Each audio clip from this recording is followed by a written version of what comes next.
Hi friends, welcome to killer channel. Friends, ఎవరైనా మా ఛానల్ని సబ్స్క్రైబ్ చేసుకోకపోతే సబ్స్క్రైబ్ చేసుకోండి.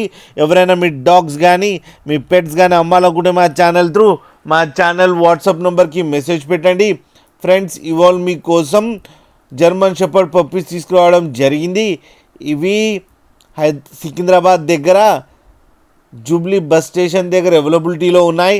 అండ్ దీని ఓనర్ ఏం చెప్పారంటే ఇవి 42 days పప్పీస్ అని చెప్పడం జరిగింది. ఓన్లీ మేల్ పప్స్ అవైలబుల్లో ఉన్నాయని చెప్పారు. అండ్ ఈచ్ మేల్ పప్పీకి 12,000 రూపీస్ డిమాండ్ చేస్తున్నారు. అండ్ రేట్లో స్లైడ్గా నెగోషియబుల్ ఉందని చెప్పడం జరిగింది. అండ్ ట్రాన్స్పోర్టేషన్ ఫెసిలిటీ అయితే ఒక 10 kilometers దాకా అయితే ప్రొవైడ్ చేయగలమని కూడా చెప్పడం జరిగింది. ఫ్రెండ్స్, మీరు చూడొచ్చు పప్పీస్ ఎంత యాక్టివ్గా, ఎంత హెల్తీగా, ఎంత క్యూట్గా ఉన్నాయో కింద వీడియోలో. మీకు ఎవరికైనా నచ్చితే టైటిల్లో కాంటాక్ట్ నెంబర్ ఇస్తాను, కాంటాక్ట్ అవ్వండి, మాట్లాడండి, తీసుకోండి ఫ్రెండ్స్. అలాగే ఒక్కసారి డీల్ సెట్ అయిన తర్వాత అన్ని డీటెయిల్స్ చెక్ చేసిన తర్వాతనే మనీ పంపాలని కోరుకుంటున్నాం ఫ్రెండ్స్. అలాగే మా ఛానల్ని సబ్స్క్రైబ్ చేయడం మాత్రం మర్చిపోకండి ఫ్రెండ్స్.